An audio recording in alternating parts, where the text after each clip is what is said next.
Yesterday we were taking down some fence right in here. It was kind of pointless. It was rotten at the bottom, and so we decided to take it out. The fence was tied to this post, and this post is tied to this corner post. And we noticed when we kicked it, it moved, and moved a lot. That is what's holding up the barn on the corner. That is not a good thing at all. A lot of these posts have added a second member here because the original post may have been compromised or rotten somehow, so they've come in and added these other posts and put them in concrete and then put bolts in. We're planning on remodeling this barn at some point. I want to get rid of all those wooden posts and either put steel or concrete ones in and get rid of this wood.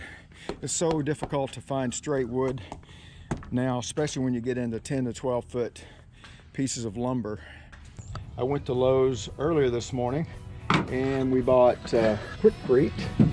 It's a fast setting concrete mix because I don't want to take the time to let this set up for 24 hours. So that's hard in about 20 to 40 minutes, and you can mix it in the hole, so nothing special there. And we have our new wood. It's a pressure treated, severe weather. You can put it underground and in concrete, and this is a 4x6. So we got an 8-foot section there, and we'll cut out what we need probably with a chainsaw. It's always amazing how many tools you need. The most important one we got right here, my Yeti cup full of nice hot coffee. I've got to get this old post off here, which was holding the fence. So we're going to cut this off with a Sawzall. We've got a metal cutting blade for the nails and screws that are in this post right here.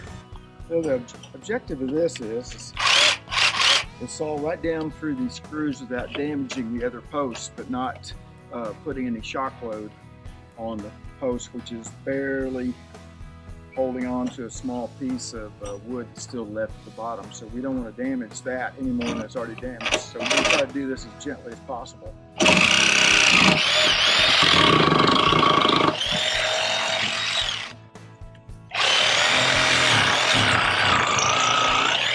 Success. Okay. Wow, that is so rotten. There's still a little bit of wood down there though, so we got to it in time. Yeah, it's still fairly solid. Thank goodness we saw that when we did yesterday. Could have lost the whole corner of the barn. So we're going to dig this out a little bit, see what we're looking at down there. Getting something down there. What is that? Yeah, it could be a little concrete down there. I don't know. Could be a rock. Sometimes they just put a big stone at the bottom. I've chipped out a little bit of the concrete now, but you can see, oh my goodness, daylight. So you really need a good footing on whatever you put down, especially if there's a load on it. And believe me, there's a lot of load on this. So there's the concrete. It's a fairly large area. I don't need to do anything to this side. I just want to make sure the post is going to go on this side, that it's sitting on enough concrete to support the weight of it. So I'm going to chip this out just a little bit more, and then we'll see what it looks like. So rather than chip out any more concrete and risk ruining a good footing, I've decided a different way to go is to use this drill bit right here. It's a special concrete drill bit. And I'm going to see how deep the concrete is without destroying the concrete.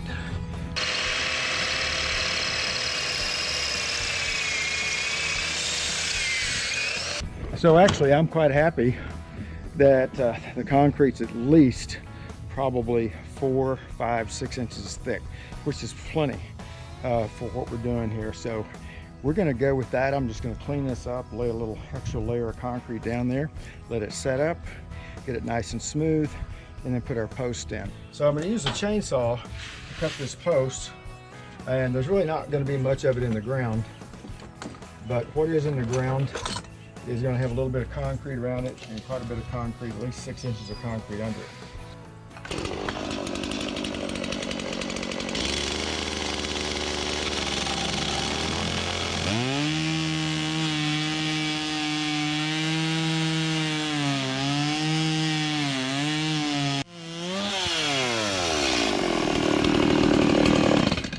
That was a lot faster than with a skill saw.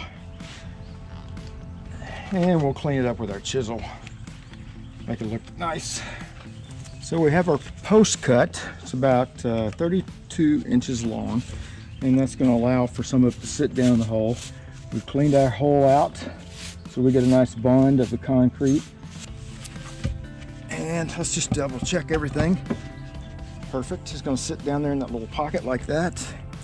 We're going to run bolts through here into some good wood, put concrete all the way around here, but not to the surface because we don't want the horses to hooves to hit it.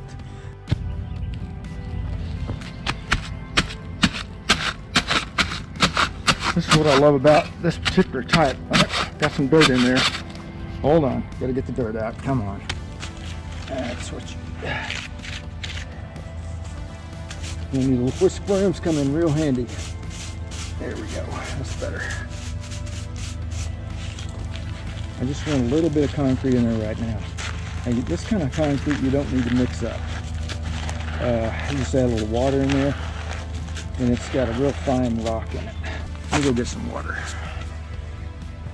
So the last part of this project involves getting these bolts through both of these pieces of lumber.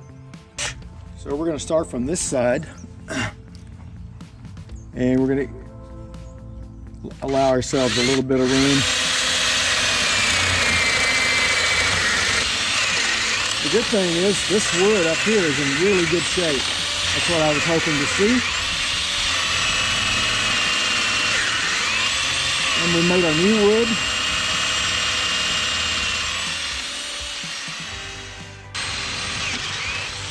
All right, we're out the other side. Whoops.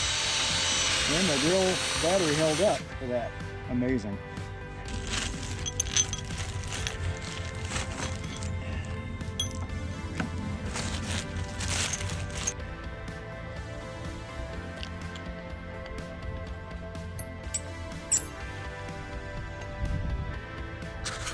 Okay, we're going to tighten this down, then we're going to drill the other hole in a minute.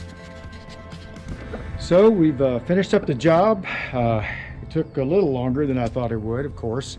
So we'll take one final look at our job. And looks pretty good. Very secure. Don't have any movement. We're going to go ahead and take off the clamps now. So we're going to put our tools up, clean up, organize our garage again so we can find everything for our next project and say bye for now. Thanks for watching.